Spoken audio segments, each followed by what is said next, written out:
प्यारे दोस्तों, आज मैं आपको एक ऐसे गौरगन का वाकया सुनाने जा रहा हूँ जो कब्र से जवान और खूबसूरत लड़कियों को निकालता और उनके साथ ज़िना करता। फिर अल्लाह ने उस गौरगन के साथ ऐसा किया कि जिसे देखकर सब लोगों के रोंगटे खड़े हो गए। इसलिए सब कुछ जानने के लिए मेरी वीडियो के साथ बने रहिएगा। कैलिफोर्निया का ये वाकया हमें उसी गौरगन ने सुनाया है, लिहाजा हम इसकी ज़बानी सुनते हैं। मेरा नाम खुशबख्त था, लेकिन मैं बहुत ही बदकिस्मत इंसान था। जिंदगी में कभी कुछ हासिल न कर सका। हमेशा माँ बाप के तानू का शिकार रहा। वो चाहते थे कि मैं पढ़ लिख कर कुछ बन जाऊं, लेकिन मेरा ज़हन ऐसा नहीं था। मैं पढ़ाई में अच्छे नंबर नहीं ला सका। शायद उसकी वजह मेरे घर का माहौल भी था। मेरे माँ बाप दोनों ही हमेशा लड़ाई झगड़ा करते रहते।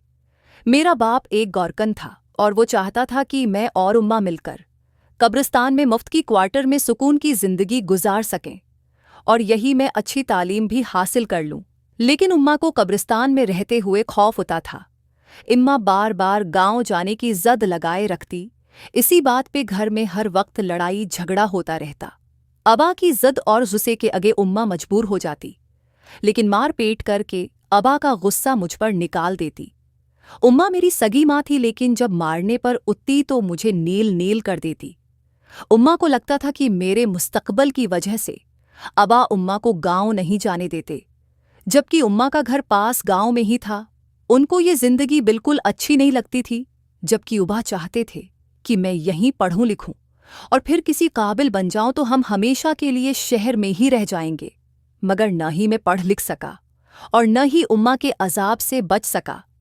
जब मैं बार बार फेल होने लगा तो अबा का गुस्सा भी मुझ पर निकलने लगा और मेरे अंदर एक अजीब सी नफरत भर गई। हर हिंसता मुस्कुराता चेहरा मुझे जहर लगने लगा और कब्रिस्तान की चार दीवारी में सुकून महसूस होने लगा। ऐसे ही मैं 18 साल का हो गया और इबा को पता चल गया कि मैं उनके मुस्तकबल का सहारा नहीं बन सकता।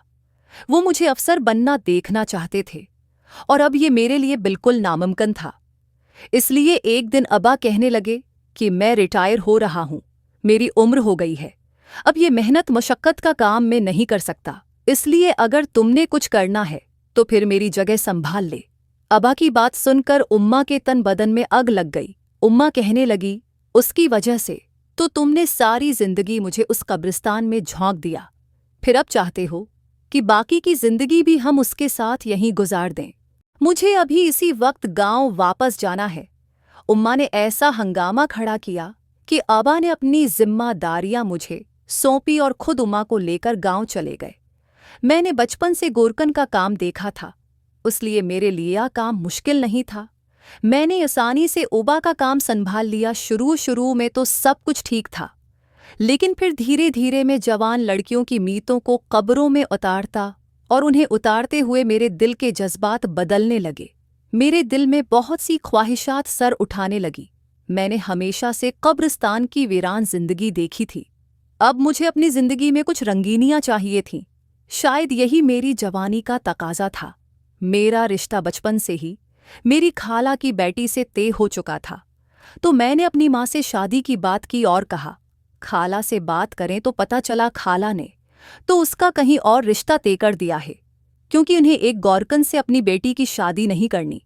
उन्होंने तो इसलिए सोच कर रिश्ता किया था कि मैं शहर से पढ़ लिख कर कुछ बन जाऊंगा और उनकी बेटी का मुस्तकबल सनूर जाएगा। मेरा रिश्ता भी खत्म हो गया और साथ ही मेरी उम्मा भी मुझसे नाराज हो गई।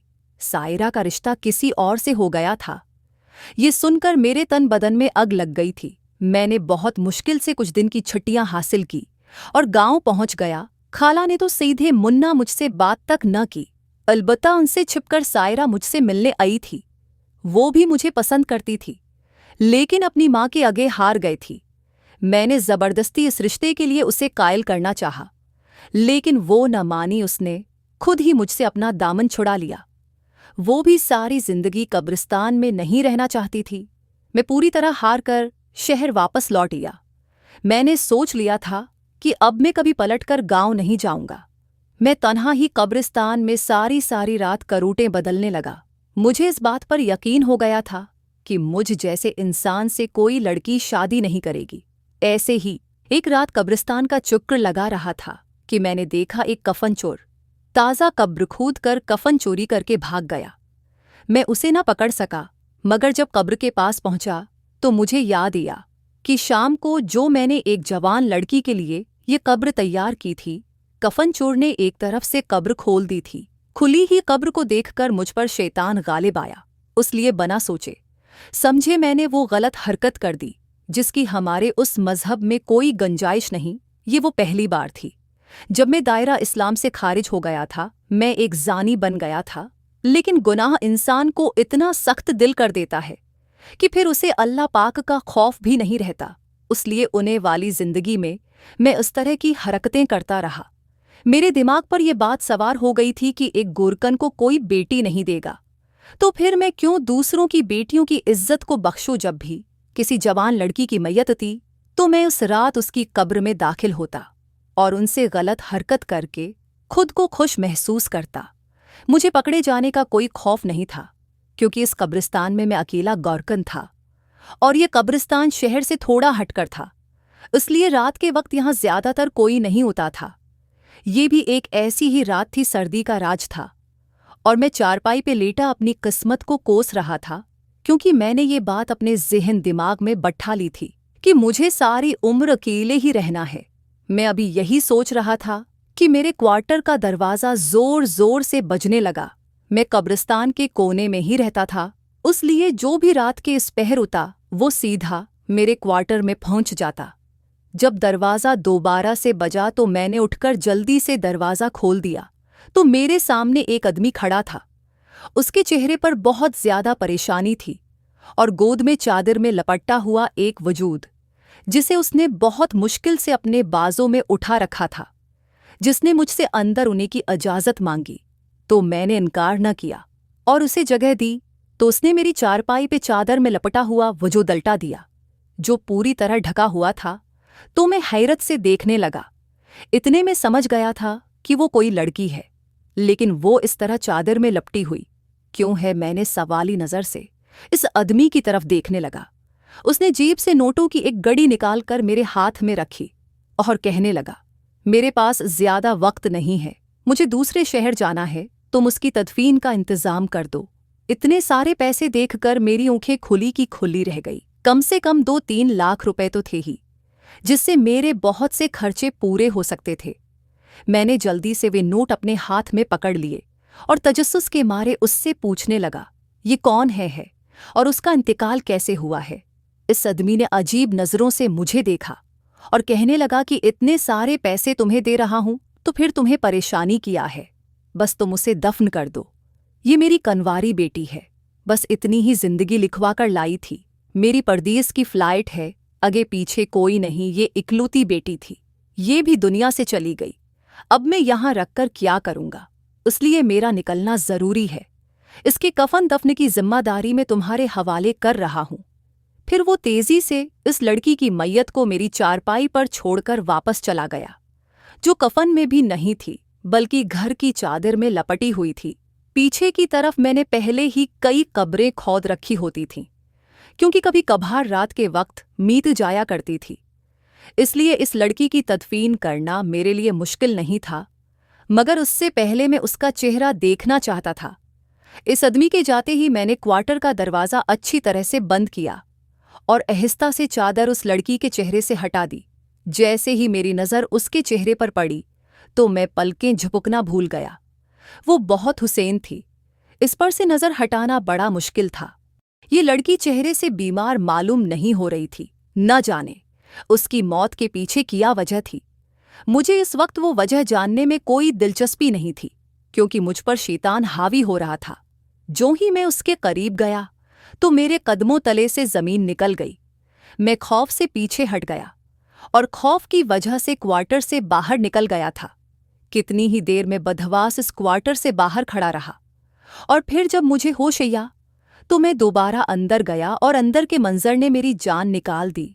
वो लड़की कौन थी, उसे यहाँ क्यों लाया गया था, उसे लाने वाला कौन था, ये वो सवाल था जिनका जवाब जानना मेरे लिए बहुत ज़रूरी था। वो मेरे सामने चारपाई पे बैठी हुई थी। उसने वही ढीला करता पहना हुआ था, चादर अपने गर्द लिपेटी थी और जार वो कतार रो रही थी। मुझे देखकर और चीखने चलाने लगी। वो तो शिकर था कि ये वीरान जगह थी, उसकी चीखें सुनकर यहाँ उड़ने वाला कोई नहीं था। मैंने उसे बड़ी मुश्किल से खामोश करवाया और बताया कि उसे यहाँ किस तरह लाया गया है। और फिर जब मैंने उससे सवाल जवाब शुरू किए तो उसने एक ऐसी हकीकत बताई जिसे सुनकर मेरे रोंगटे खड़े हो गए। उस लड़की का नाम नीलम था और वो एक बहुत ही पाकीज़ा शरीफ घराने की लड़की थी। उसने बताया कि वो हाफिज कुरान है और अपने घर के हालात को ठीक करने के लिए दूसरों के बच्चों को कुरान पाक की तालीम देती थी। ज़्यादातर वो बड़े बड़े बंगलों में पढ़ाने के लिए जाती ताकि हदिया मुनासिब मिल जाए, उसके घर का गुजारा चल जाए। उसकी माँ बीवा औरत थी, छोटे छोटे बहन भाई थे, वो सबसे बड़ी बहन थी, इसलिए उसे अपना घर संभालना था। उसने अपने महरूम बाप की जिम्मेदारियां अपने कुंधों पर ली और अपनी बहन भाइयों की कफालत शुरू कर दी। पिछले कुछ उर्से पहले बहुत अमीर शख्स के बच्चों को अरबी पढ़ाने का काम मिला तो वो खुशी खुशी ये काम करने लगी। वो पूरे पर्दे में उस घर में जाती और तन्हा बैठकर बच्चों को सपारा पढ़ाती। उसे ये काम ज्यादा मुश्किल भी नहीं लगता था और फिर हदिया भी उस घर से अच्छा खासा मिल रहा था, इसलिए वो अपने काम से बहुत खुश थी। मगर धीरे धीरे उसे एहसास हुआ कि उन बच्चों का बाप किसी न किसी बहाने उस घर का चक्कर लगाता है। उस कमरे में होता है जहां मैं बच्चों को पढ़ाती हूँ, वो अपना मुन्हा छिपा लेती, कभी नकाब कर लेती तो कभी मासिक लगा लेती, लेकिन किसी न किसी बहाने बच्चों का बाप बेधड़क अंदर उता और उसका दीदार करके जाता। उसने कई बार इन बच्चों की माँ से बात करने की कोशिश की, लेकिन वो हाई सोसाइटी के लोग थे जिसकी नज़र में नीलम जैसी लड़कियां दकियानूसी और पुरानी सोच की मालिक होती हैं। उन बच्चों की माँ ने इस बात पर कभी यकीन करने की कोशिश ही नहीं की थी कि उसका शौहर नीलम पर गलत नज़र रखने लगा है। एक रोज़ बच्चों को कुरान पढ़ाने के लिए अंदर गई तो मुलाजमा ने उसे घर में बैठाया, लेकिन बच्चे घर में नहीं थे। कुछ देर बैठने के बाद उसे एहसास हुआ कि घर में सन्नाटा है, बच्चों का शोर सुनाई नहीं दे रहा और न ही बच्चे कुरान पाक पढ़ने के लिए कमरे में आए थे। और फिर जब उसे हर बात मामूल से हटकर महसूस हुई तो उस कमरे से निकलने लगी।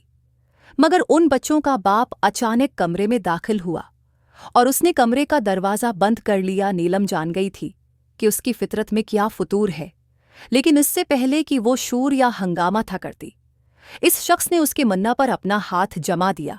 नीलम की आवाज़ उसके हल्क में ही दम तोड़ गई और वो नीलम को घसीटता हुआ एक कमरे से बेडरूम में ले गया। कमरे में उस वक्त कोई मुलाजमा भी मौजूद नहीं थी। जिस मुलाजमा ने उसे कमरे में बैठाया था वो भी न जाने कहाँ चली गई थी। इस आदमी ने नीलम को अपने बस्तर पर फेंका और जग भर कर पानी नीलम के ऊपर डाल दिया। नीलम अपना बुर्का उतार चुकी थी, उस वक्त वो शलवार कमीज में मलबूस थी। नीलम उस आदमी की गलत इरादों को भानप चुकी थी, लिहाजा वो बेड से उठकर भागी, लेकिन कुछ ही पानी जो मार्बल पर गरा हुआ था, जिसकी वजह से वो फसली और पीछे गिर गई और बेहोश हो गई। उसके बाद उसे कुछ याद नहीं था और जब उसे होश आया तो वो इस हालत में मेरे क्वार्टर में मौजूद थी। ये कहकर वो फूट फूट कर रोने लगी। मैंने उसे बताया कि उसे लाने वाला आदमी उसे मुर्दा कहकर यहाँ छोड़कर गया है और वो उसकी तदफीन के लिए पैसे भी देकर गया है। मैंने उसे बताया कि जब वो यहाँ लाई गई तो उसकी इज्जत बिल्कुल महफूज थी, लेकिन वो गलत इंसान में था जिसने तुम्हारे बारे में गलत सोचा। लेकिन कुछ गलत होता इससे पहले ही तुम होश में आ गई थी। उसे रोता हुआ देखकर मुझे न जाने क्यों तकलीफ हो रही थी। मैंने हाथ जोड़कर उसे माफ़ी मांगी और उसे घर पहुंचाने की जिम्मेदारी अपने कुंधों पर ले ली।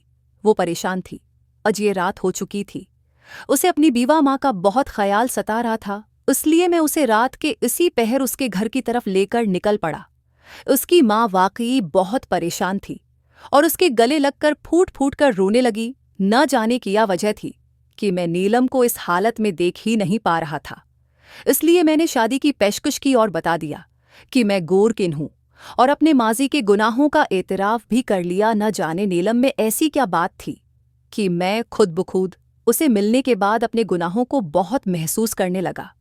मैंने नीलम को हर गुनाह से आगाह कर दिया और ये भी बता दिया कि मैं अपनी हर गलती पर अब शर्मिंदा हूँ। नीलम ने मुझे दोबारा कलमा पढ़ा दिया और मेरे कहने और इसरार पर उसने 2 दिन बाद मुझसे निकाह भी कर लिया था। उसके 2 छोटे छोटे भाई थे जिसकी खातिर वो मेहनत कर रही थी। किराए का घर था। मैं उसके घर वालों को भी अपने क्वार्टर में ले आया और उनकी ज़रूरत को अपनी जिम्मेदारी समझ लिया। नीलम को दीन की बहुत समझ बूझ थी। आहिस्ता आहिस्ता मुझे मसले के बारे में बताने लगी। मेरे हर गुनाह पर मुझे पछतावा था। मैं हर रोज़ अपने गुनाहों पर नदामत के आंसू बहाने लगा था। इस बात को तकरीबन 2 महीने ही गुजरे थे कि एक रोज़ कब्रिस्तान में एक मैयत लाई गई। मैं कब्र तैयार कर चुका था, बस तदफीन के मराहिल के लिए खड़ा था कि जब उसके चेहरे पर नज़र पड़ी तो उस मैयत को देखकर मेरी रूह कांप उठी, क्योंकि उसका पूरा जिस्म जलकर जलिस चुका था। खोलती बिल्कुल सियाह थे, सिर्फ उसका चेहरा सलामत था। इस चेहरे को लाखों चेहरों में पहचान सकता था, क्योंकि ये वही आदमी था जो नीलम को लाया था। और फिर जब मैंने मालूमात की तो पता चला कि वो शख्स पूरी तरह से जलकर मर गया है। लोग दब्बे दब्बे लफ्ज़ों में कह रहे थे कि दूसरों की इज्जत के साथ खेलता था। इसका अंजाम ऐसा ही होता है। जब मैंने उसके बारे में मालूमात हासिल की तो मुझे पता चला कि ये गरीब लड़कियों की गरीबी का फ़ायदा उठाता है और बड़ी सोहबत में मुब्तला था। उसकी गाड़ी का कुछ इस तरह से हादिसा हुआ कि वो पूरी तरह से जल गया। बस उसका चेहरा बाकी रह गया। बाकी जिस्म का कोई हिस्सा भी जलने से बाकी न रहा था। जिस हाथों से, जिस आज़ाद से वो ज़िना की कोशिश करता था, यहाँ तक कि उसके होंठ पे जलकर बज़म हो चुके थे। बस अल्लाह ने उसके चेहरे को उसके लिए बाकी रखा था, ताकि शायद उसका अंजाम देखकर मज़ीद अबरत हासिल करूं। उसे दफन करने के बाद मैं सारा वक्त रोता रहा और अल्लाह से माफ़ी मांगता रहा। आज भी मेरे दिल को करार नहीं होता और मुझे खौफ होता है कि कहीं मेरा अंजाम ऐसा न हो। लेकिन मेरी बीवी मुझे समझाती है कि मैं तौबा कर चुका हूँ और अल्लाह तो तौबा कबूल करने वाला है। क्या आप लोगों को लगता है कि मुझ जैसे शख्स की तौबा कबूल हो गई?